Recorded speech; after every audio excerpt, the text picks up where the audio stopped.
बहुत ही अच्छा मौसम था, तो मैंने कपड़ों को धोया है और धो के अभी बाहर डाला हुआ है। मैं अभी चेक करने आई थी कि ये ड्राई हो चुके हैं या नहीं, तो अभी इनको उतार लूँगी और बाकी के कपड़े जो है वो भी धो के बाहर डाल दूँगी। तो कपड़े काफ़ी ज़्यादा इकट्ठे हो जाते हैं और ढेर लग जाता है।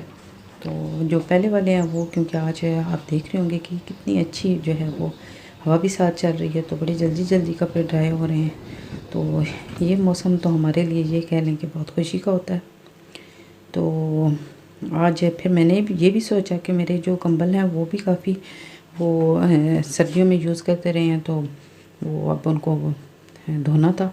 तो मैंने कहा मौसम अच्छा है तो फटाफट जाके वो धो के ले आऊँ, और बाहर हवा भी है और धूप भी है, तो बाहर उनको सूखने के लिए डाल देंगे। वैसे तो ये होता है कि ये जब यहाँ पे ये कंबल वगैरह धोने के लिए लेके आती हूँ तो साथ ही इनको यहीं पे मैं ड्राई भी कर लेती हूँ, लेकिन फिर भी वो थोड़ी सी वो नमी बाकी होती है, तो फिर जाके ज़रा अगर आप बाहर डाल दें तो बिल्कुल जो है वो ड्राई हो जाते हैं।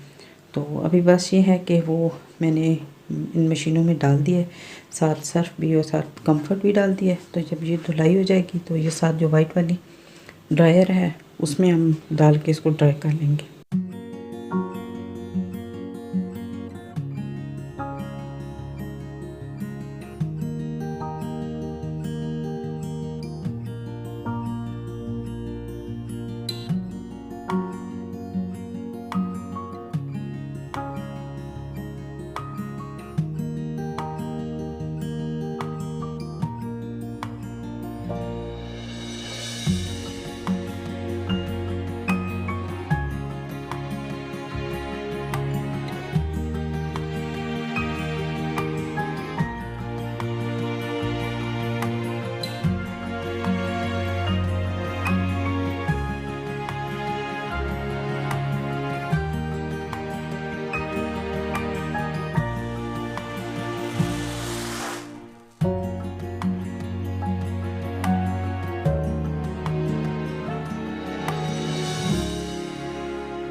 तो अभी जो है वो मुझे अपनी बेटी के लिए लेके आना था,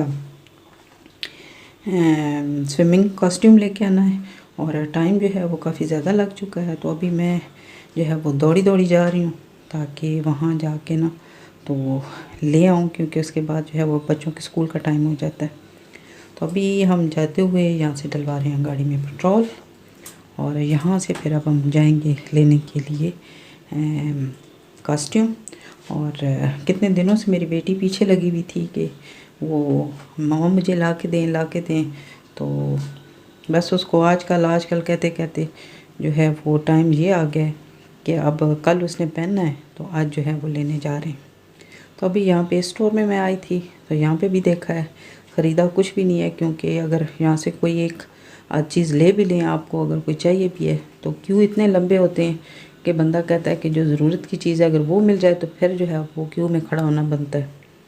लेकिन अगर जो है वो जो चीज़ ले रहे हैं वही नहीं मिल रही है, तो यहाँ पे घंटों जो है वो क्यों में लग के आप जाएं तो और ज़्यादा टाइम लग जाता है। तो इसलिए बस आए हैं, तो आगे पीछे देखा मिला नहीं है। यहाँ पे जो काम करने वाले थे उनसे भी पूछा है, तो वो कहती हैं कि बस जो हैं वही हैं, क्योंकि मेरी बेटी को जो कॉस्ट्यूम चाहिए वो कहती है मुझे फुल बाजू चाहिए, और मेरे जो वो मैंने अपने लेग्स भी शो नहीं करने हैं, तो मुझे उस तरह का चाहिए। बाकी तो यहाँ पे वो थे दूसरी तरह के, तो अभी यहाँ पे मिले नहीं हैं। तो बस मैंने एक कह लें कि सिर्फ राउंड मारा है, यहाँ पे देखा है कि क्या क्या चीज़ें नई आई हुई हैं, तो दोबारा से फुर्सत से आएंगे और जो चीज़ें चाहिए होंगी लेके जानी है। हालांकि मुझे चीज़ें काफ़ी ज़्यादा चाहिए जो मुझे ज़रूरत है, और यहीं से इसी स्टोर से, लेकिन अब ये है कि वो नहीं मिला, तो अब यहाँ से निकल के फिर दूसरे स्टोर्स में भी जाएंगे, देखते हैं कि कहाँ मिलता है। तो आज का दिन जो है वो इसी तरह से गुजर रहा है।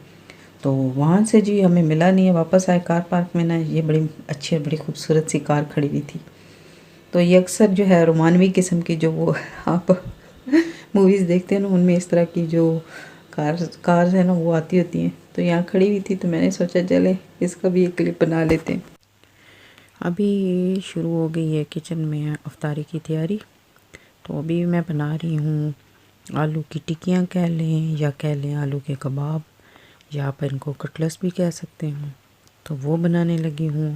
पोटैटो मैंने बॉईल कर लिए हैं और अनियन को भी काट लिया है, ग्रीन चिलीज़ हैं और कोरिएंडर है। इन तमाम चीज़ों को मैंने चॉप कर लिया और उसके साथ ये मैंने आलू जो हैं वो उनको उबाल लिए। अभी प्रेस करते हुए आपको अंदाज़ा हो रहा होगा कि इनमें से अभी तक जो है वो सही तरह से वो उबले नहीं हैं। तो रखे तो मैंने काफ़ी देर से थे और चेक भी किए, लेकिन थोड़े थोड़े मुझे हार्ड लग रहे थे। तो मैंने इनको इसमें से निकाल के थोड़ी देर के लिए माइक्रो में रखा और 5 मिनट में वो अच्छे तरीके से वो सॉफ्ट हो चुके थे।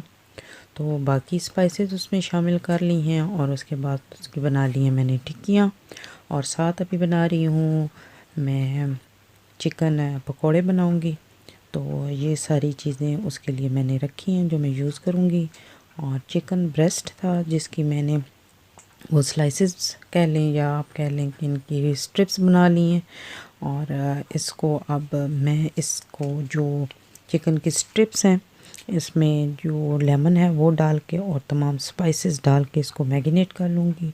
और बाकी जो बैटर है वो जब मैं पकोड़े बनाने लगूँगी तो वो उसमें तमाम जो भी स्पाइसेस होंगी वो डाल के तो इसका बैटर तैयार कर लूँगी। कभी इसमें अदरक लहसुन का पेस्ट भी डाला है और बाकी तमाम स्पाइसेस डाली हैं और इन सबको मैं कर रही हूँ मिक्स। तो किचन में आपको पता है शाम को अफ्तारी के टाइम काफ़ी अफरा तफरी होती है। तो बस अभी इसी तरह से बिज़ी हूँ मैं किचन में। तो सारी जो है वो तैयारी कर लूँगी। उसके साथ ये है कि ये जो आलू की टिक्कियाँ मैं बना रही थी ये अब आप कह लें कि ये चना चाट जो टिक्की वाली होती है वो बना रही हूँ। तो उसके साथ जो मैंने टिक्कियाँ बनाई थी अभी शाम को ये जो है हमारे यहाँ हर हाल में रूह अफ़ज़ा का शरबत बनता है। और ये अभी मैं बना रही हूँ क्योंकि इसके बगैर जी हमारी अफ्तारी कंप्लीट नहीं होती है। तो ये तो मस्ट होता है अफ्तारी के टाइम। तो अब इसको जो है वो ऐसे हम लोगों से ये पिया नहीं जाता, तो इसमें लाजमी जो है वो हम लेमन डालते हैं। तो अभी इसमें 1 या 2 लेमन डाल लूँगी और उसके बाद इसमें शुगर और ये वाला रूह अफ़ज़ा का शरबत डाल के तो फिर मैं इसका जो है वो शरबत तैयार कर लूँगी। तो तकरीबन अभी मेरी तैयारी जो है वो कंप्लीट हो चुकी है। किचन का काम ख़त्म हो जाएगा और अफ्तार से पहले पहले तमाम चीज़ों को रेडी करके टेबल पे रख देते हैं और उसके बाद किचन को साफ़ कर लेते हैं। तो अभी ये शरबत बन रहा है जी।